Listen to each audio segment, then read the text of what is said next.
한국 인터넷에는 다양한 공포썰이 많이 떠돌고 있습니다. 그 중에서 가장 많이 회자되는 이야기 중 하나의 장편 버전을 만들어 보겠습니다. 이 이야기는 한때 한국의 유명한 공포 포럼에서 시작되었습니다. 많은 사람들이 이 이야기를 읽고 잠 못 이루는 밤을 보냈다고 전해집니다. 이제 이야기를 시작하겠습니다. 모든 일은 내가 대학 시절 동안 살았던 작은 고시원에서 시작되었습니다. 서울의 번잡한 거리 사이에 위치한 이 고시원은 처음에는 너무 평범하고 조용하게 느껴졌습니다. 방은 작고 창문 하나 없는 답답한 공간이었지만 그저 학업에 집중하기 위해 잠시 머무는 곳이라 상관없다고 생각했습니다. 그러던 어느 날 밤늦게까지 과제를 하다가 잠이 들었습니다. 얼마나 잤을까? 갑작스럽게 아주 무겁고 차가운 느낌이 나의 가슴 위에 얹혀졌습니다. 눈을 떠보니 아무것도 보이지 않았고 꿈이라고 여기며 다시 잠이 들었습니다. 다음날 아침 복도에서 들리는 소리에 눈을 떴습니다. 누가 죽었네 라는 속삭임이 오고 갔고 잠시 후 고시원 주인 아주머니가 들어와 한 학생이 어젯밤에 방에서 숨을 거두었다고 알려주었습니다. 순간적으로 가슴 위에 얹혔던 그 무게가 떠올랐지만 단순한 악몽이라고 생각하며 간단히 흘러넘겼습니다. 그러나 며칠 후 그 사건이 반복되었습니다. 이번엔 그 무게가 더욱 강하게 느껴졌고 숨조차 쉬기 어려웠습니다.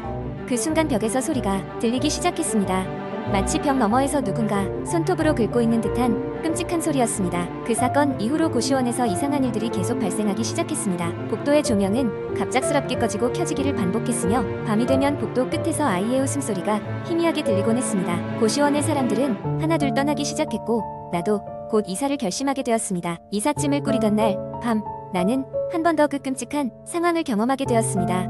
이번에는 더욱 명확했고 나는 누군가 내 머리맡에 서 있는 걸 느낄 수 있었습니다. 용기 내어 눈을 떴을 때 희미한 그림자가 천장 가까이에서 서서 나를 내려다보고 있었습니다. 그것은 분명 인간의 형상이었지만 얼굴을 알아볼 수 없었고 오싹한 미소만이 가물거렸습니다. 너무나도 무서워 비명을 지르려 했지만 목소리가 나오지 않았습니다. 그 형상은 어느새 사라졌고 나는 혼자만의 공간에서 아무 말 없이 눈물을 흘렸습니다. 결국 그날 흐느끼며 고시원을 탈출했습니다. 난 이후로 다시는 그곳에 돌아가지 않았고 그 이야기도 사람들에게 잘 이야기하지 않았습니다. 하지만 가끔 사람들이 나에게 그 고시원에 대한 이야기를 하는 걸 들을 때마다 등 뒤로 서늘한 기운이 흘러내리는 걸 느끼곤 합니다. 다시 지나갈 일은 없겠지만 그 고시원이 아직도 그 자리에 서 있는지는 모르겠습니다. 단지 새로운 방을 찾는 대학생들이 그곳에 들어가지 않기를 바랄 뿐입니다. 그렇게 나는 이 이야기를 통해 내게 닥친 기이한 경험을 나누고자 합니다. 그게 실제였는지 단순한 악몽이었는지는 여러분의 상상에 맡기겠습니다. 부디 여러분의 잠이 오싹하지 않기를 바라며 두 번째 이야기 나는 서울에 사는 평범한 대학생이었다. 어느 늦은 밤 과제를 끝내고 기분 전환을 위해 인터넷 서핑을 하던 중 소파에 눕혀진 노란 우산 이야기라는 제목의 게시글을 발견했다. 호기심에 이끌려 클릭하게 되었고 그 순간부터 기이하고 오싹한 경험이 시작되었다. 그 이야기는 이렇게 시작했다. 어느 비 오는 날 한 여자가 집으로 돌아가는 길의 지하철역에서 노란 우산을 발견했다. 주인은 보이지 않았고 주변에서는 비에 흠뻑 젖은 사람들만 분주하게 움직이고 있었다. 그는 잠시 망설였지만 아무도 찾지 않는 그 우산을 자신이 가지기로 했다. 그녀는 집에 도착하여 우산을 현관문 옆에 세워두고 샤워를 했다. 그리고 나와 보니 우산은 마치 방금 비를 맞았다는 듯이 물방울이 흘러내리고 있었다. 기묘했지만 그저 착각일 거라고 생각하며 넘기기로 했다. 그러나 그날 밤부터 이상한 일이 벌어지기 시작했다. 첫째 날 밤 그녀가 잠이 들려던 찰나 밖에서 노란 우산을 쓰고 서성이는 그림자가 살짝 보였다. 창문 너머로 뚜렷하지는 않지만 분명히 사람의 형상을 하고 있었다. 그녀는 피곤한 눈을 비비고 다시 확인했지만 이미 그림자는 사라진 뒤였다. 스스로 피로감에 의한 착각이라며 자신을 달랬다. 며칠이 지나고 그녀는 꿈을 꾸기 시작했다. 꿈속에서 그녀는 같은 장면을 되풀이했다. 노란 우산을 쓴 인물이 그녀의 집 앞을 서성이다가 점차 가까워지는 것이었다. 꿈에서 깨어나면 식은땀으로 뒤범벅이 되었고 꿈이 아님을 확신케 하는 것은 현관에 세워둔 우산이 늘 젖어있다는 것이었다. 그녀는 점차 정신적으로 피폐해지고 있었다. 무서움에 집 밖 쫓아 나갈 수 없었고 친구에게 도움을 청했지만 아무도 믿어주지 않았다. 결국 그녀는 노란 우산을 발견한 지하철역으로 다시 돌아가기로 마음먹었다. 우산을 그 자리에 돌려놓으면 모든 게 해결될 것 같았다. 그날 밤 그녀는 몇 시간이나 거리낌 없이 걸으며 지하철역으로 향했다. 그리고 우산을 놓아두었던 원래 자리로 돌아가 다시 두었다. 순간 공기가 차갑게 식으며 그녀의 주변은 조용해졌다. 그 순간 무언가 뒤에서 그녀의 어깨를 톡톡 건드렸다. 심장이 덜컥 내려앉는 기분으로 뒤를 돌아본 그녀는 아무도 없음을 확인했지만 멀리서 익숙한 노란 우산이 천천히 그녀 쪽으로 다가오는 것을 볼 수 있었다. 그때 갑자기 화면이 깜빡였고 나는 찬물을 끼얹은 듯 정신을 차렸다. 게시글의 끝 부분은 비어 있었다. 허탈한 기분으로 댓글을 읽어보니 마지막 부분이 저장되지 않는다는 이야기가 많았다. 사라진 그를 찾아 헤매던 나는 문득 방 한 구석 비에 젖어있는 노란 우산을 쳐다볼 수밖에 없었다. 그 후로 나는 그 우산을 처분했지만 그 이후로도 가끔 창밖에서 노란 우산이 서성이는 꿈을 꿨고 난 아직도 그 우산이 머릿속에서 떠나질 않는다. 이 이야기는 꾸며낸 것입니다. 한국의 인터넷 커뮤니티에서는 다양한 장르의 이야기가 공유되며 이를 통해 사람들은 공포와 오싹함을 간접적으로 체험하게 됩니다. 세 번째 이야기의 이름은 민재, 서울의 어느 평범한 대학생이다. 나는 특별할 것 없는 일상을 살고 있었지만 어릴 때부터 가끔 이유를 알 수 없는 오싹함을 느끼곤 했다. 그렇게 어두운 기억의 그림자는 한여름의 무더위가 한창인 어느 날 나를 다시 찾아왔다. 그날도 나는 평소처럼 종강 기념으로 친구들과 늦게까지 술자리를 즐기고 있었다. 집으로 돌아오는 길, 시원한 밤 공기를 맞으며 조금씩 일어나던 취기가 가라앉더니 어느새 움찔했다. 자취방으로 돌아오는 골목길에서 등을 시린 느낌이 들었기 때문이다. 뒤를 돌아보았지만 아무도 없었다.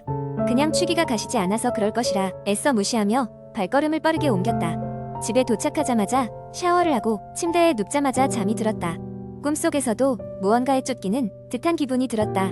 검은 그림자가 나를 따라다녔고 숨이 막힐 것 같은 공포에 눈을 떴다. 시계를 보니 새벽 3시를 막 넘긴 시점이었다. 가위에라도 눌린 건지 몸이 움직이지 않았고 방 안은 이상하게도 더 어두워 보였다. 뭔가 잘못된 느낌이 들었고 다시 침대에 누워 잠을 청했지만 좀처럼 잠들지 못했다. 다음 날 나는 아침 일찍 학교에 가야 했기 때문에 억지로 몸을 일으켰다. 피곤한 상태로 하루를 보내다가 우연히 인터넷에서 잠자기 전에 계단을 새는 꿈을 꾸지 마세요라는 제목의 글을 발견했다. 무슨 의미인지 알 수 없었지만 알 수 없는 불안감이 엄습했다. 대수롭지 않게 여기며 글을 닫았고 하루 일과를 마쳤다. 그날 밤 자려다가 문득 그 글이 생각났다. 계단을 새는 꿈이라니. 혼자 피식 웃으며 잠에 들었고 그날 밤 꿈에서 나는 끝없는 계단을 오르고 있었다. 이상하게도 계단의 숫자는 셀 수 없을 만큼 많았다. 계단을 오를수록 주위는 점점 어두워지고 나를 아득히 누군가 응시하는 듯한 시선을 느낄 수 있었다. 식은땀이 흘렀고 헐떡거리며 계단을 오르다 깨니 이미 아침이었다. 하룻밤 사이 몸이 서너 살은 더 늙은 것만 같았다. 점점 잠드는 게 두려워지기 시작했다. 잠들기만 하면 다시 그 계단에 꿈을 꿀 것만 같았다. 학기 중에도 집중하지 못했고 사람들과 이야기를 나눌 때도 딴 생각을 하며 한숨을 내쉬었다. 어떻게든 그 끔찍한 꿈이 지겹도록 반복되지 않으리라며 자기 전에 환한 불빛을 켜놓고 잤지만 그것이 나를 구해주지 않았다. 3주 후 나는 고향 집으로 내려가기로 했다. 부모님의 걱정스러운 얼굴을 보고서야 조금은 안정을 되찾을 수 있을 것 같았다. 하지만 집에 도착하자마자 나는 벽에 걸린 오래된 시계에서 이상한 소리를 듣기 시작했다. 시계바늘이 멈춘 지 오래된 녹슨 시계에서 똑딱거리는 소리가 들린 것이다. 황하고 큰 소리와 함께 시계가 벽에서 떨어져 박살이 났다. 공포는 호숫가에 비친 그림자처럼 다가왔고 이제는 현실 세계까지 그 영향이 미치기 시작했다. 나는 부모님께 어떤 일이 일어나고 있는지 털어놓을 수 없었다. 결국 그날 밤 나는 또다시 계단을 오르는 꿈을 꾸었다. 하지만 이번에는 그 위층에서 흐릿한 형체를 보았다. 그것은 완전히 검은 옷을 입고 있었으며 얼굴을 확인할 방법은 없었다. 그저 계속해서 나를 내려다보고 있었다. 일어나고 보니 나는 병원에 누워 있었다. 병원 침대에 누워오는 동안 꿈인지 현실인지 모호한 상태에서 그 형체가 내게 가까이 다가왔다. 숨이 막힐 듯한 압박감 속에서 겨우 정신을 차렸고 의사는 내가 지나친 스트레스로 인해 잠시 의식을 잃었다고 설명했다. 몇 달이 지나 내가 겪은 일들은 서서히 잊혀가고 있는 것 같았다.